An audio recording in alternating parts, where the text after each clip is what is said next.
So today we are talking about entrepreneurship as vocalists, and why.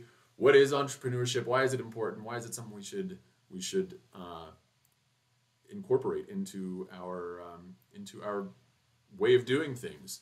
So, what do you think? Go ahead and put in the chat what you believe entrepreneurship to be. What does entrepreneurship mean to you? How would you define Define it. entrepreneurship?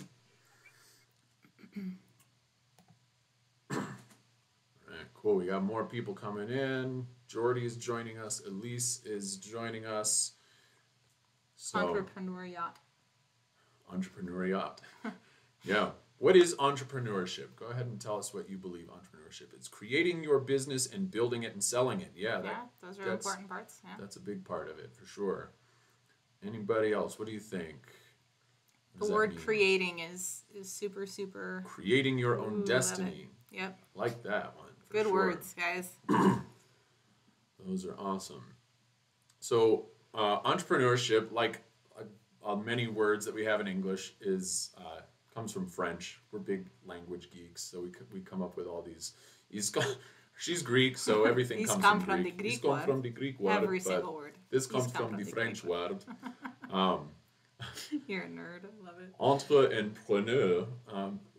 So between. You're the French person, so you say it. So yeah, preneur is someone who takes, and entre is between. So it's someone who sort of connects, someone who builds these connections between things. Right. So entrepreneurship is really bringing disparate ideas together to create something new. Exactly. So you have different things that you're good at, different things that you're passionate about, different things, different places where you see potential for things to happen that maybe things are not happening. And so if you are an entrepreneur, if you have an entrepreneurial spirit, then you see those as potential for yourself to go create something that is not there yet. And so it's about creating opportunities. It's about taking initiative and not just waiting for somebody else to do something for you, but you going after the prize, going after whatever it is that you're trying to accomplish, and coming up with something new that nobody else has done before. It's being innovative.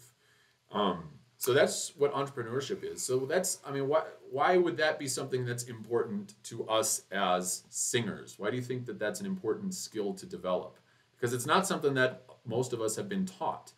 It's not something that, I mean, it's more and more, it's becoming a thing in school curriculums now, but when we went to school, that was never was even none of it, mentioned. yeah. I don't think I ever heard the word entrepreneurship when I was going through school.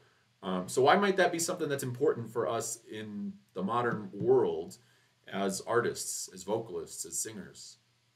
What do you think? Go ahead and put your ideas in the chat as they come to you. But really, it all comes down to being able to stop asking permission from somebody else to have your own career, to do what you love doing. It's about taking charge of your own life and creating the opportunities for yourself to do the things that you know that you can do well, that you know that you're good at, and that you know that you love to do. Right. The traditional path for singers is beautiful for some people. It can be really successful and they can really find a lot of joy in it.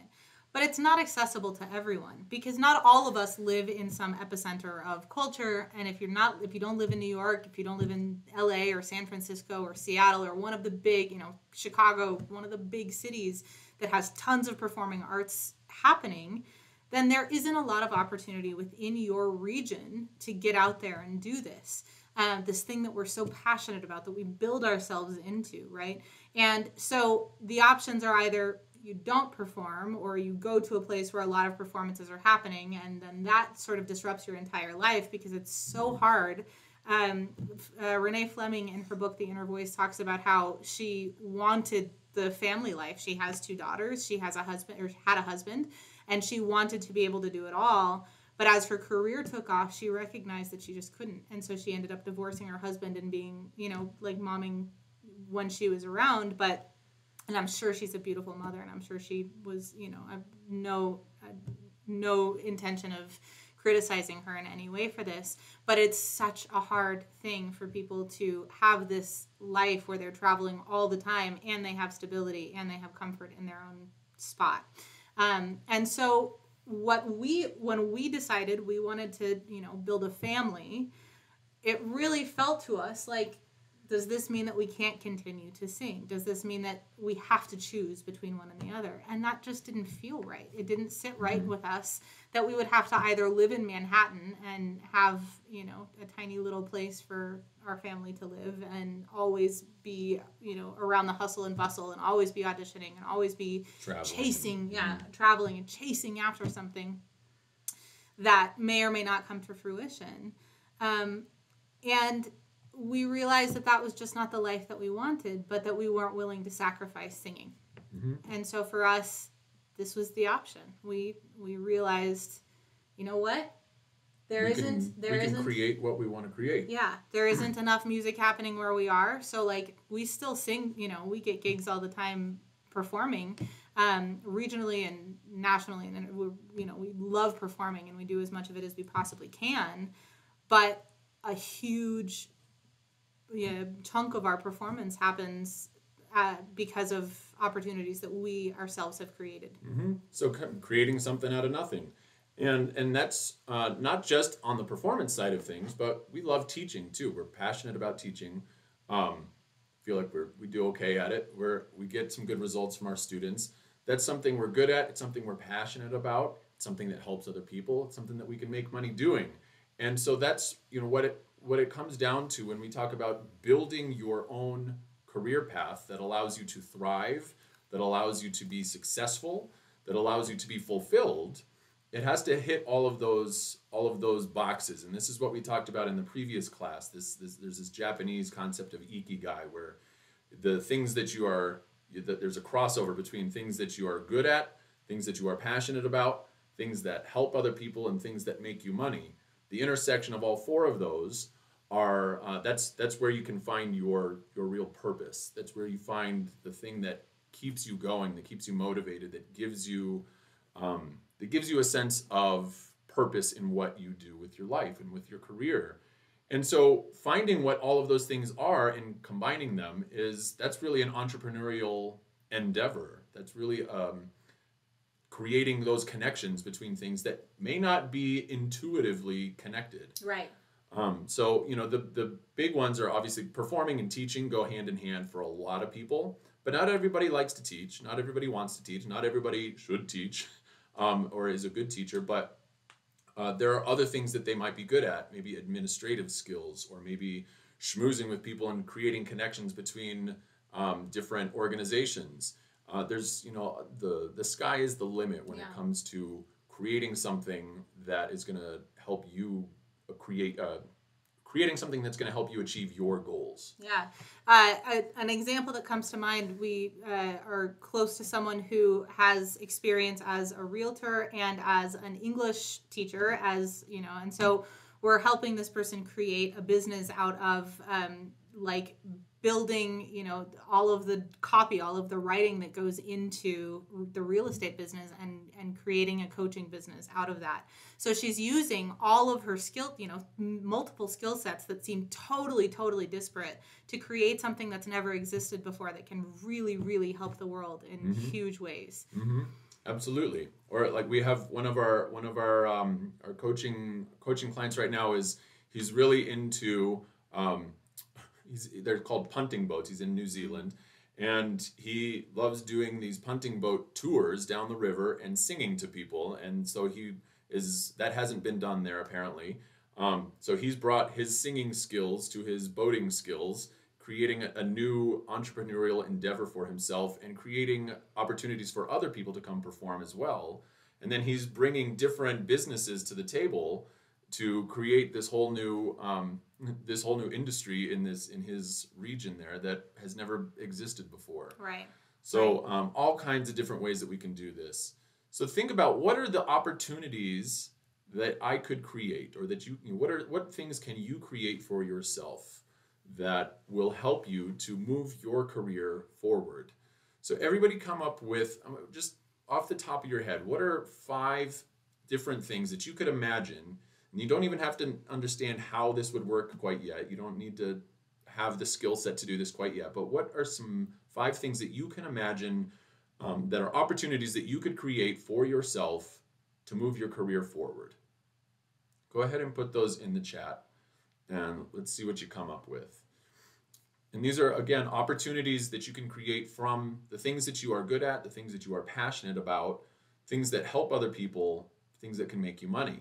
Because if we don't get fed back for the energy that we put out into the world, we can only keep going for so long. You can only be a martyr for so long until you burn out. Right. Yep. I am going to reiterate something that you said. Money is just energy, and it's an exchange of energy. When we are sharing ourselves, when we are giving ourselves for someone, when we are sharing our voices or sharing our teaching, we are giving our energy to someone else. And the expectation is that energy amplifies energy. So if we are sharing our energy, people are giving energy back in the form of financial, of money in this case. Mm-hmm. If there is no money exchange, if there is no energy exchange that happens, then it's extremely depleting for the person who is giving.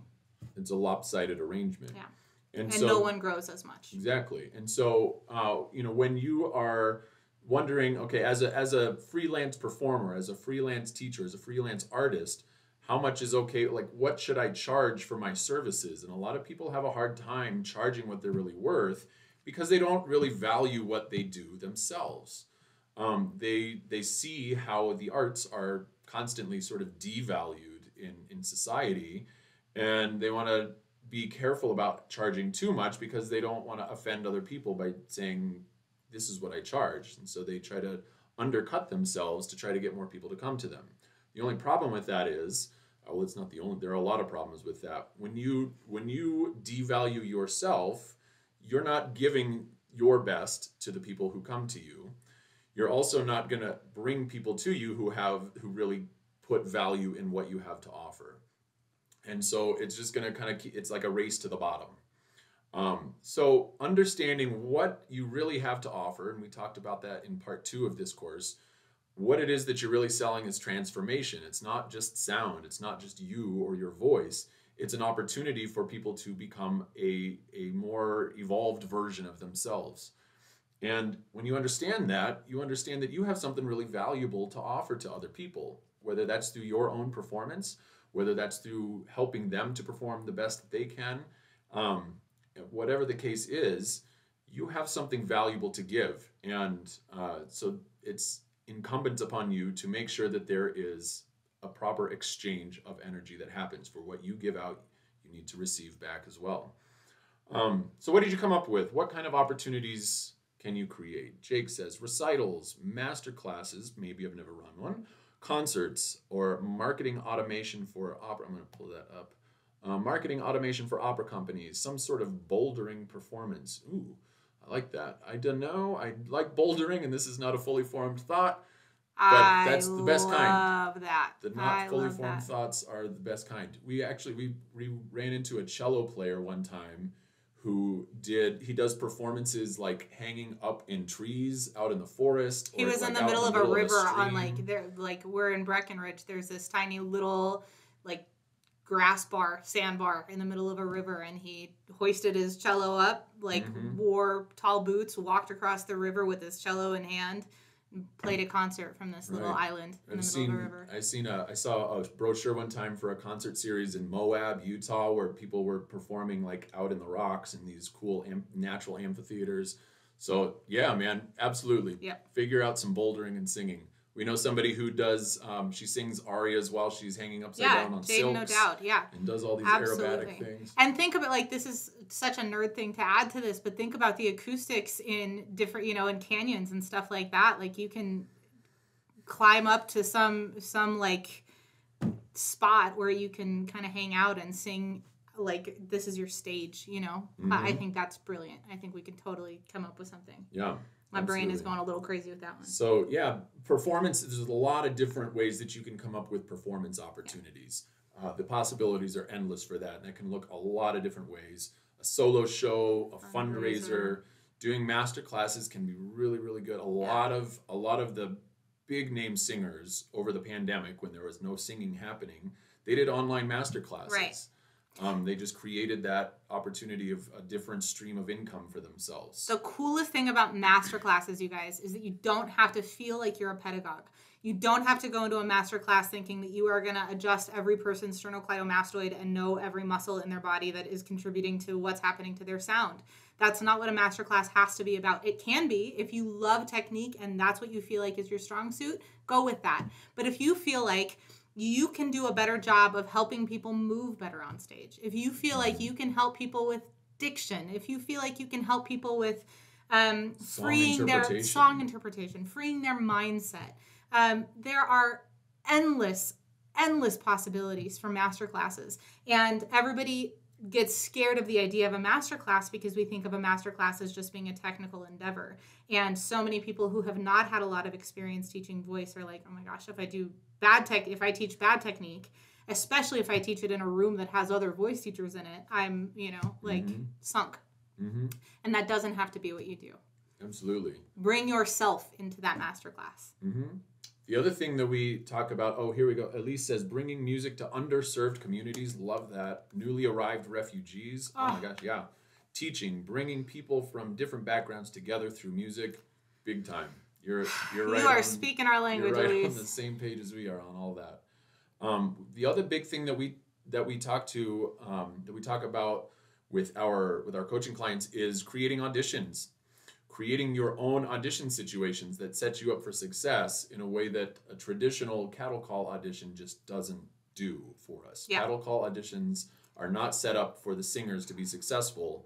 They're set up for the audition panel to have an efficient system for hearing as many singers as possible.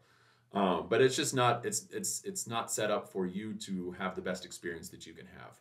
We teach people how to create their own audition opportunities so that you can have a more successful audition experience that gets you a higher likelihood of getting a gig from it. Yeah, absolutely. Virtual courses are just a fantastic way to go. If you have something that you feel like you know how to communicate to students, but you don't really want to have a studio or have like live lessons, this is a brilliant way to go. So you build your own course. You can either sell it on your own website or you can do like Udemy or Coursera or Google Play. Like there are all these different exactly. So many different platforms. You make it one time, you give it to these platforms, they make a cut, and different platforms get a different size cut of the profit. But then it's just evergreen income for you. You have created it. It's out in the world. People are buying it. You're hands off. You don't have to do anything else with it at that point. That's a great way to go. Also, can you expand on creating your own auditions? Obviously, if this is a more of a coaching thing, I get it. But yeah, absolutely. Email artistic directors with your website and videos and low-key beg. You don't have to beg. You don't have to beg. At all. We've never had an experience where somebody has said no to that. We're like, hey, we're in the area. We would love to come sing something for you. And they're like, heck yes, man. Because they don't want, like, cattle call auditions suck for them too. They don't want to sit in a room for 18 hours to listen to the same aria sung poorly 94 times in a minute, It's very fast if you're singing it 94 times in a minute, frankly. Very short aria. Not Puccini. These people are people. They are humans whose job it is to find singers who will bring a story to life. That is all. They go home to their families and their parents or spouses or friends or, they are not a different echelon of human just because they're opera directors. They are people who you could be a solution to their problem and they want you to be. So you're saying to them, hey, can I come offer you a solution to your problem? And they're like, yeah. And that's actually a huge mindset shift too, is seeing what you have to offer as a solution to somebody's problem rather than an inconvenience. Yep. If you feel like you are an inconvenience, say, oh, if you would please deign to hear me, then you're going to come into that audition situation in not your best form. Right. And, Lisa. Yeah. And so recognizing that you have something valuable to offer and saying, hey, I would really love a chance to come show you what I can do. That when it's presented the right way, People are all about that, especially if you come with maybe one or two other singers that you can kind of get a few people to be heard in the same afternoon. You could marry they a love that. singer, Jake. You could just be married to another singer. It would be so convenient. You should just do that. There you go. We highly recommend that sort of arrangement. Highly, very highly. And so, yeah, again, there's a lot of different ways to go about that. Using performances as auditions is the best way to go because it's the most natural way to show really what you have to offer. Become friends with artistic directors in your area and send them an invite to every show you do. And then that's your audition. Absolutely. And really, so all of what this all comes down to is, being able to do multiple different things well and to have multiple streams of income. Some of those are active where you go and perform or you go and teach or you go and do something and get compensated for what you are doing. Other things like creating an online course or writing a book or doing something that you put in the initial effort once and then it's just out there for people to access. It's called evergreen income. And so then you can have a stream of income that doesn't require any more of your time or energy or effort. And if you can maximize some of those evergreen income streams, that's going to allow you a lot more flexibility and creative freedom to do some of the more fun things that you want to do, like performing and creating cool performances that you want to do rather than just doing the performances that somebody else hires you to do, which those are amazing too. Obviously, we all want to do that. But there's more of a sense of artistic fulfillment, I think, when you get to have creative license over what you are putting out there. Workshops too, guys, doing live workshops with groups of people, and we talk to our coaching clients a ton about how we bring people into those, but those can be extremely lucrative live, and then you can also record them and sell them, sell the recordings of those workshops. Or use the recordings of those workshops as a marketing tool to bring people into your performances or studio or whatever it is that you're trying to build. Exactly. Kind of like this one. We like to be transparent. I mean, that's what we do. We put out. We like to give things you give things for free to people, so it brings them into your sphere of influence. And then as they see what you do, and if they like what you do, they want to see more of what you have to offer. And so that's what that kind of what that idea is all about. Creating something that gives them a taste, and then they want more of it after that. So why do you think the old way of doing things where you are constantly asking permission for somebody to give you opportunities, auditioning, interviewing for a job, which an audition is really it's a job interview, just in a different format. And we have to do them a lot more often than, I mean, hopefully some people quit their jobs really frequently and you have to interview a lot. But for us, it's, every couple months there's a whole bunch of auditions that you are supposed to go do, and then you hope for, if you're really good, you get 1 out of every 10. You get something from 1 out of every 10 auditions, and that's if you're really good. Why do you feel like that might not be the best way to go about things? What are your thoughts on that? What would not be, what has been your experience about what doesn't work in that paradigm? Yeah, for me, one of my pitfalls is getting there, hearing somebody else singing before me, and feeling immediately like I'm not worthy. I'm not worthy to be there because the person before me singing sounds really good. And I've never heard myself from outside of myself because I've only ever been inside of my body.